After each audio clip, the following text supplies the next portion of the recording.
नमस्कार दोस्तों, मैं अंबर जॉब से अकाउंटिंग हब के यूट्यूब चैनल में आपका स्वागत है। दोस्तों हम एक नया टॉपिक, एक नया नोटिफिकेशन लेके आए हैं आज के वीडियो में, जो आपको बताएंगे कि वापस से जीएसटीआर 9 और जीएसटीआर 9C की डेट नोटिफिकेशन नंबर 41/2022 के थ्रू जीएसटी काउंसिल की रिकमेंडेशन से वापस ने उसको बढ़ाया है। एक बड़ा रिलैक्सेशन है जीएसटी टैक्स पेयर के लिए। हम एक लाइव डेमो से देखेंगे। अच्छा दोस्तों, इंपॉर्टेंट एक बात और कि हम जब जीएसटीआर 9C के टर्नओवर का कैलकुलेशन करते हैं तो उसमें हमको क्या क्या इंक्लूड करना है, क्या क्या एक्सक्लूड करना है, वो भी हम देखेंगे। और सेक्शन 44 ऑफ सीजीएसटी एक्ट जो कि एनुअल रिटर्न की बात करता है, किस रजिस्टर्ड टैक्स पेयर पर्सन को फाइल करना है, किसके लिए लायबिलिटी नहीं आती है, ये सारी बातें भी हम इस वीडियो के माध्यम से देखेंगे। तो इसका मतलब ये हुआ कि हम सबसे पहली बात क्या देखेंगे, नोटिफिकेशन नंबर 41/2020 जिसमें अपन डेट एक्सटेंड की गई है वापस से जीएसटीआर 9 और 9C की। अब किसको कितने टर्नओवर तक वेव ऑफ किया, किसको फाइल करना है, किसको फाइल नहीं करना, इसके लिए टर्नओवर में अपन को क्या क्या इंक्लूड करना है, क्या क्या इंक्लूड नहीं करना है। Section 44 types of GST audit, कितने प्रकार की जीएसटी ऑडिट होती है, तो ये सारा का सारा आज इस वीडियो के माध्यम से मैं आपको बताऊंगा दोस्तों। अब हम आगे बढ़ते हैं, अब देखते हैं नोटिफिकेशन। दोस्तों ये नोटिफिकेशन 5 मई 2020 को इशू हुआ है, जो कि नोटिफिकेशन नंबर 41/2020 है।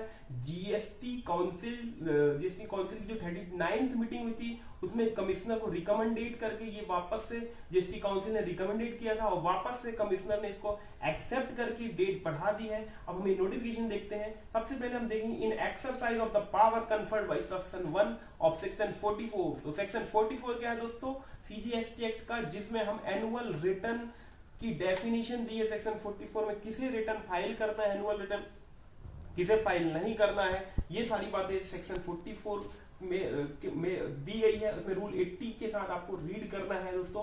अब एक बड़ी बात जो दोस्तों, इस जो जीएसटीआर 9C के लिए नोटिफिकेशन ऑलरेडी इशू हो चुका था। नोटिफिकेशन नंबर 15/2020 जो कि 23 मार्च 2020 को, ये नोटिफिकेशन नंबर आपको बता रहा हूं मैं, नोटिफिकेशन नंबर 15/20 जो कि 23 मार्च 2020 को ऑफिशियल गजट, डिपार्टमेंट के ऑफिशियल गजट में इशू हो चुका था। उसको डिपार्टमेंट ने सपरेशन करके जीएसटी काउंसिल की रिकमेंडेशन से इसे नोटिफाइड वापस कर दिया है। जीएसटी काउंसिल को रिकमेंड किया, रिकमेंडेशन कमिश्नर ने इसे क्या कर दिया है, इसकी डेट दोस्तों यहाँ पे आपको बता देता हूँ कि रिकमेंडेशन से सप्रेस करके कमिश्नर ने रिकमेंडेशन से GST council extend the time limit of furnishing of the annual return specified under section 44 of the said act read with rule 80 of the said rule electronically through the common period. अब ये date आपकी बढ़ा दी है 18-19 की, कब कर दी, 30 सितंबर 2020। मतलब अब का रिटर्न आपको कब भरना होगा, 30 सितंबर 2020। एक बड़ा रिलैक्सेशन है टैक्स पेयर के लिए। हम अब प्रेजेंटेशन के माध्यम से लाइव डेमो देखते हैं, किसे फाइल करना है, किसे फाइल नहीं करना है, टैक्स टर्नओवर में क्या इंक्लूड करना है, टर्नओवर में क्या इंक्लूड नहीं करना दोस्तों। ये हम सबसे पहले आपको दिखा देते हैं। जीएसटीआर 9C तारीख बढ़ गई है दोस्तों, किसे फाइल करनी, किसे फाइल नहीं करनी। सबसे पहले आपको ये देखना है। सबसे पहले एनुअल रिटर्न की डेफिनेशन आपको बताना चाहूंगा। एनुअल रिटर्न की जो डेफिनेशन है सीजीएसटी एक्ट में दी है, सेक्शन 44 में दी है। हर एक रजिस्टर्ड पर्सन को एनुअल रिटर्न फाइल करना होता है इलेक्ट्रॉनिकली। कब फाइल करना है, ईयर एंड होने के जो 31 दिसंबर को, जो जैसे फाइनेंशियल ईयर 18-19 आपका 31 मार्च 2019 को खत्म हो रहा था, उसकी जो एक्ट के अकॉर्डिंग यदि अपन रिटर्न भरते हैं तो 31 दिसंबर आपकी जो ड्यू डेट होती है। बट वो डेट बढ़ती यहां तक आ गई, कोई दिक्कत नहीं है। अब किसे फाइल करना, किसे फाइल नहीं करना, तो आप देखना इनपुट सर्विस डिस्ट्रीब्यूटर जो सेक्शन 51 में दिया गया है और सेक्शन 52 में कैजुअल टैक्सेबल पर्सन है, इसके लिए एनुअल रिटर्न की लायबिलिटी नहीं आती है दोस्तों। दूसरी बात जो इंपॉर्टेंट है वो मैं आपको बता दूं, जो सबसेक्शन 5 और सेक्शन 35 में at the time of annual return 9C में आपको क्या फाइल करना है, क्या पेपर्स अपलोड करने हैं इलेक्ट्रॉनिकली। सबसे पहले आपको ऑडिटेड जो फाइनेंशियल स्टेटमेंट है वो आपको फाइल करना है। Second one, reconciliation statement annual, आपको बता देता हूँ, annual return under subsection 1 along with copy of audited financial account लेना है। उसके बाद रिकंसिलिएशन स्टेटमेंट आपको लेना है और एनुअल रिटर्न। 3 बातें जीएसटी 9C में आपको ध्यान रखनी पड़ती है दोस्तों। इसके बाद अपन देखेंगे टाइप्स ऑफ ऑडिट और कितने टर्नओवर वालों को आपको ये फाइल कराना है, कितने टर्नओवर वालों को नहीं कराना है दोस्तों।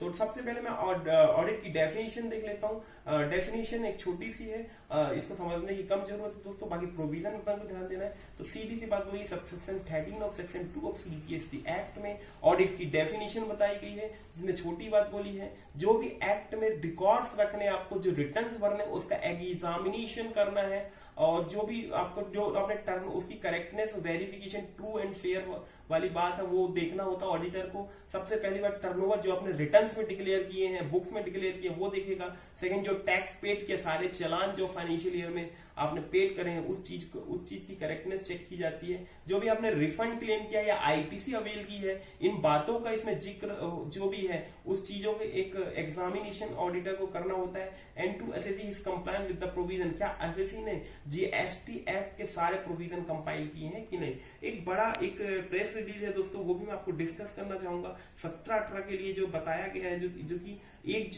3 जुलाई 2019 को एक प्रेस रिलीज आई थी, क्योंकि जीएसटी जो आया है वो 1 जुलाई से आया है। तो जो टर्नओवर का कैलकुलेशन आपको कब से देखना है, 1 जुलाई टू आपको जुलाई 17-18 के लिए 1 जुलाई 2017 से 31/3/18 तक का टर्नओवर जीएसटी ऑडिट के लिए देखना है दोस्तों। इसके बाद दोस्तों हम आगे बढ़ते हैं। 3 टाइप्स ऑफ ऑडिट आपकी होगी, जो पूरा एक्ट में लिखी है। एक तो टर्नओवर बेसिस, एक नॉर्मल ऑडिट है, जनरल ऑडिट बोलते हैं।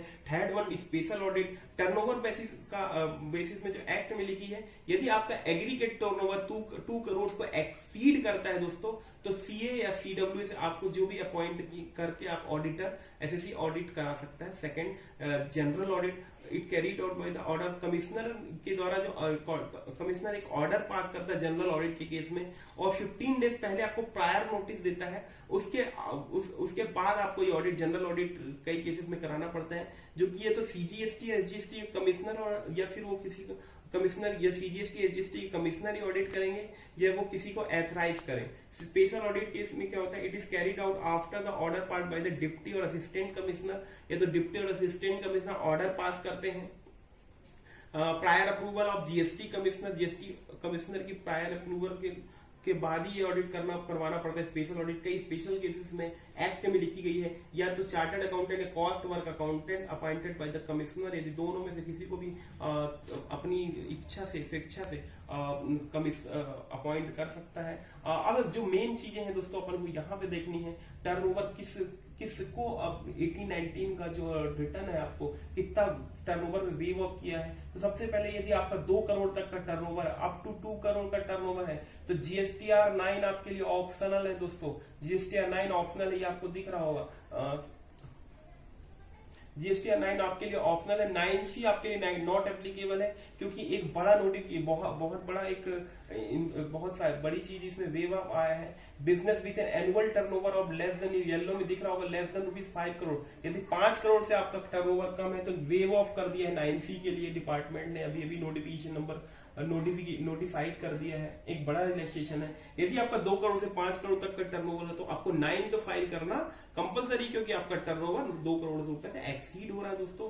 9C के लिए ऑप्शनल है, क्योंकि 5 करोड़ से कम है। 5 करोड़ से यदि ऊपर का टर्नओवर होता तो आपको 9 भी फाइल करना पड़ेगा और 9C भी फाइल करना पड़ेगा दोस्तों। इस तरीके से मैंने आपको पूरा वो बता दिया। अब मैं आपको टर्नओवर की डेफिनेशन बता देता हूं दोस्तों।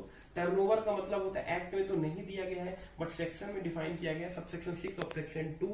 एग्रीगेट टर्नओवर का मतलब होता है value of taxable supply excluding the value of inward supply on which tax is payable. यदि रिवर्स चार्ज में आपने कोई inward supply liable to reverse charge का टैक्स पर पे किया है तो वो हम एग्रीगेट टर्नओवर में काउंट नहीं करेंगे।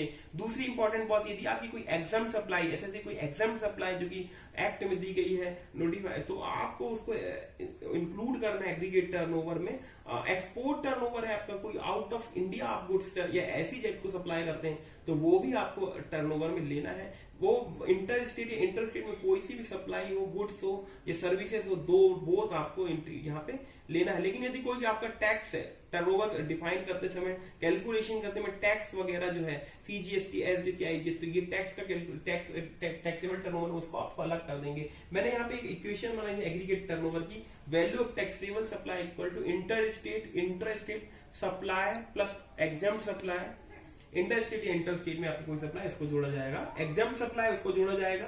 एक्सपोर्ट किया है supplier of all goods and service, goods का हो या सर्विस का हो दोस्तों, ये सारी चीज इंक्लूड की जाएगी। अब इंपॉर्टेंट एक बात और, जो जीएसटी है दोस्तों पैन बेस्ड है, जो आपके टर्नओवर का कैलकुलेशन करेंगे। मान लीजिए आप एक एसएससी है, उसका बिजनेस एक स्टेट में है और दूसरे स्टेट में भी एक ही पेन से रजिस्टर्ड है, तो at the time of turnover उसका टर्नओवर का कैलकुलेशन दोनों जगह के दोनों स्टेट्स के टर्नओवर को ऐड करके अपन कैलकुलेशन की जो लिमिट है वो देखी जाएगी दोस्तों। दोस्तों ये वीडियो यदि आपको अच्छा लगा, ये वीडियो यदि दोस्तों अच्छा लगा हो, जो नोटिफिकेशन नंबर 41/2020 का है, यदि जिसने भी मेरा YouTube चैनल को भी सब्सक्राइब नहीं किया दोस्तों, तो सब्सक्राइब कर दें, ताकि जितनी भी अपडेट्स हैं, जितने भी नोटिफिकेशन है, जितने भी सर्कुलर है, सारे मैं आपको अपडेट करा सकूं। उसके बाद दोस्तों यदि ये वीडियो मेरा अच्छा लगा हो तो जरूर इसको शेयर करें, सब्सक्राइब करें और लाइक करें। Thank you so much.